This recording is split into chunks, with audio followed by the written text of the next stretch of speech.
I have gone through narcissistic abuse for 2 years. ഈ Anupama പരമേശ്വരന്റെ latest interview ഭയങ്കര വൈറലാണ് ധന്യവർമ്മയായിട്ട് ചെയ്തിട്ടുള്ളത്. So അതിനകത്ത് ഇന്റർവ്യൂവിൽ കുട്ടി പറയുന്നുണ്ട് 2 വർഷത്തോളം നാർസിസ്റ്റ് അബ്യൂസിന് ഇരയായിട്ടുണ്ടെന്ന്. അത് ആരായിട്ടാണെന്ന് നമുക്കറിയത്തില്ല. മിക്കവാറും ധ്രുവായിട്ടായവരാണ് ചാൻസ്. കാരണം പുള്ളിക്കാരി വിക്രമിന്റെ മകൻ ധ്രുവായിട്ടാണ് ഇപ്പം 2 വർഷമായിട്ട് റിലേഷൻഷിപ്പിലുള്ളത്.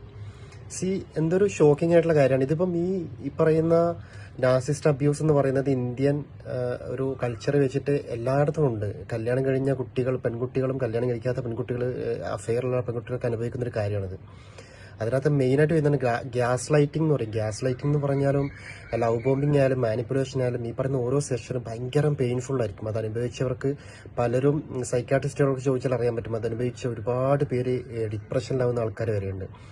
എന്ന് പറഞ്ഞു കഴിഞ്ഞാൽ ഒരുതരം പ്രൊട്ടക്ഷൻ ആയിരിക്കും. നമുക്ക് തോന്നുന്നത് പ്രൊട്ടക്ഷൻ ആയിരിക്കും, പക്ഷേ ശരിക്കും അത് പ്രൊട്ടക്ഷൻ അല്ല. അതൊരു തരം ഒരുതരം പൊസസീവ്നെസ് കൂടിയിട്ടുള്ള ഒരുതരം സ്റ്റേജാണത്. നമ്മുടെ എക്കോ മൂവിൽ പറയുന്നുണ്ടല്ലോ, sometimes protection and restriction are look the same എന്ന് പറഞ്ഞിട്ട്. അതുപോലെയാണ് ഇപ്പോൾ സംഭവം. ഇപ്പം ലേറ്റസ്റ്റ് ആയിട്ട് നമ്മുടെ തെലുഗുലൊരു പടം ഇറങ്ങിയിട്ടുണ്ട്, ഗേൾ ഫ്രണ്ട് എന്ന് പറഞ്ഞിട്ടാണ് തോന്നുന്നു.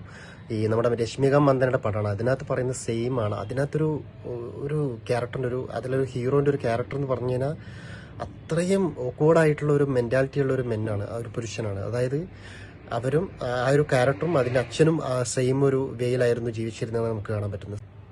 ഇത് ഭയങ്കരമായിട്ടൊരു ഡിബേറ്റബിൾ ആയിട്ടുള്ള സബ്ജക്റ്റാണ്. സോ അത്തരം ബന്ധങ്ങളിൽ പോവാതിരിക്കുക എന്നുള്ളതാണ്.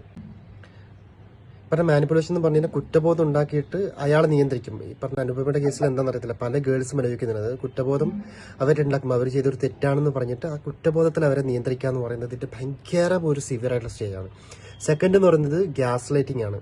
അതായത് നിനക്കാണ് തെറ്റിദ്ധാരണ, അങ്ങനെയൊന്നും സംഭവിച്ചില്ല എന്ന് പറഞ്ഞിട്ട് ആ ഒരു വ്യക്തിൻ്റെ തീരുമാനങ്ങളെയോ അല്ലെങ്കിൽ അവരുടെ ഒരു ഡിസിഷനോ നമ്മൾ എന്ത് ചെയ്യും, നമ്മൾ കൺട്രോൾ ചെയ്യാൻ തുടങ്ങും. അങ്ങനെ ഒരുപാട് സ്റ്റേജ് ഉണ്ട് ഈ പറയുന്ന നാർസിസ്റ്റ് അബ്യൂസ് എന്ന് പറയുന്നത്. അത് ഭയങ്കര ഒരു ചർച്ച ചെയ്യപ്പെടേണ്ട വിഷയമാണ്. ഈ കാര്യം അനുപമ ഇപ്പം വെളിപ്പെടുത്തി. ഇപ്പം ഇത്രയും ലൈം ലൈറ്റിൽ നിൽക്കുന്ന തെലുഗുലൊക്കെ ഭയങ്കര സിനിമ ചെയ്തൊരു ആക്ട്രസ് അത് പുറത്തു പറയാന്ന് പറയുന്നത് ഭയങ്കര അപ്രീഷിയേറ്റ് ചെയ്യാൻ പറ്റുന്ന കാര്യമാണ്. സോ ഇത് ഡിസ്കസ് ചെയ്യപ്പെടേണ്ടതാണ് സമൂഹത്തിൽ. ഇങ്ങനെയുള്ള മെൻറ്റാലിറ്റി ഉള്ളവർ അങ്ങനെയുള്ള അഫെയറിൽ പോവാതിരിക്കുക എന്നുള്ളത് ഭയങ്കരമായിട്ട് നമ്മൾ കെയർ ചെയ്യണം. അതിലുള്ള അവയർനെസ് ആവശ്യമാണ്. ഇതൊരു ഭയങ്കര ഒരു ബോൾഡായിട്ടുള്ള തീരുമാനമാണ്.